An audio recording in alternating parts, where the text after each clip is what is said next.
زيادة جديدة للمعاشات، هتاخد على كل 1000 جنيه 150 جنيه، والزيادة هتكون ثابتة وهتصرفها من أي مكنة صرف أو من البريد.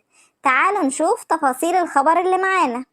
السلام عليكم ورحمة الله وبركاته، أهلا بيكم أهم متابعين في القناة. ازيكم عاملين ايه؟ يا رب دايما تكونوا بخير.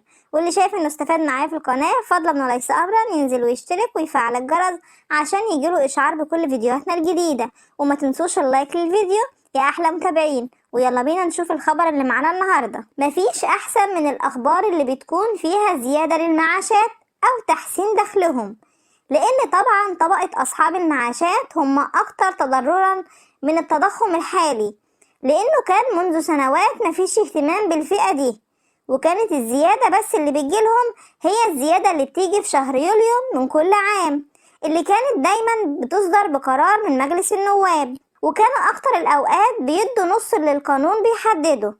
يعني كانت الزيادة بتوصل ل6% او 7% بالكتير، وده استمر لسنوات طويلة، وهو اللي كان مأثر على مرتبات المعاشات ومستحقيها. بس بدأت الحكومة بالاهتمام بالمعاشات وبدأت الزيادة الجديدة. الزيادة اللي هنتكلم عليها النهاردة، الزيادة دي هتتحسب على المعاش ككل. يعني لو انت بتقبض 1000 جنيه هيجيلك زيادة 150 جنيه، ولو بتقبض 2000 جنيه هيجيلك زيادة 300 جنيه.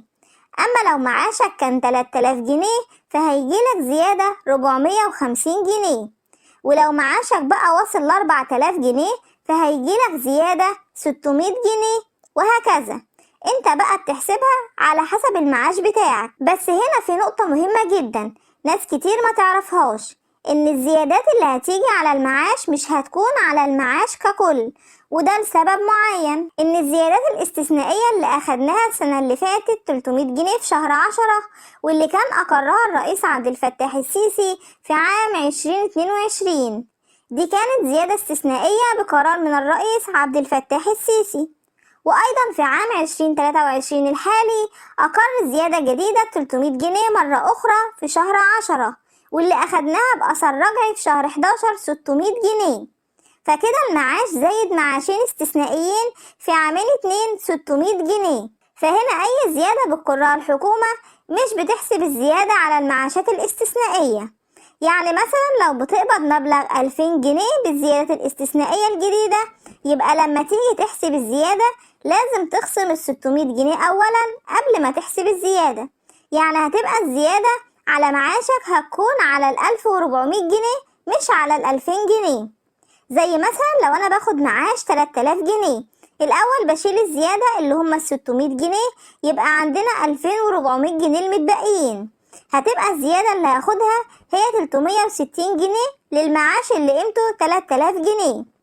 ناخد مثال تاني، لو معاشك 5000 جنيه يبقى تخصم 600 جنيه هيتبقى معانا 4400 جنيه، وهنا هتبقى الزيادة اللي انت هتستحقها 660 جنيه، وده للي معاشه 5000 جنيه، لان الزيادة اللي بيتم اقرارها زيادة 15%، وده اللي تم تقديمه في السنوات الأخيرة. وفي خبر هام منتشر على السوشيال ميديا إن الزيادة هتكون في وقت مبكر عن موعدها زي السنين اللي فاتت، لكن الموعد هيتم تحديده ونزوله في الجريدة الرسمية أولا ليتم إقرارها للعام الجديد. والزيادات اللي حاصلة في الأيام دي زيادات غير مسبوقة نظرا للتضخم الحاصل، لأن ده بيكون دعم من الحكومة للطبقة الأكثر تضررا. وهننزل لكم كل التفاصيل أول بأول وموعد إصدار الزيادات. كل اللي عليك انت تعمل لايك للفيديو وتشترك في القناة وتفعل الجرس عشان يوصلك كل جديد من أخبار المعاشات. انتظرونا، إلى اللقاء.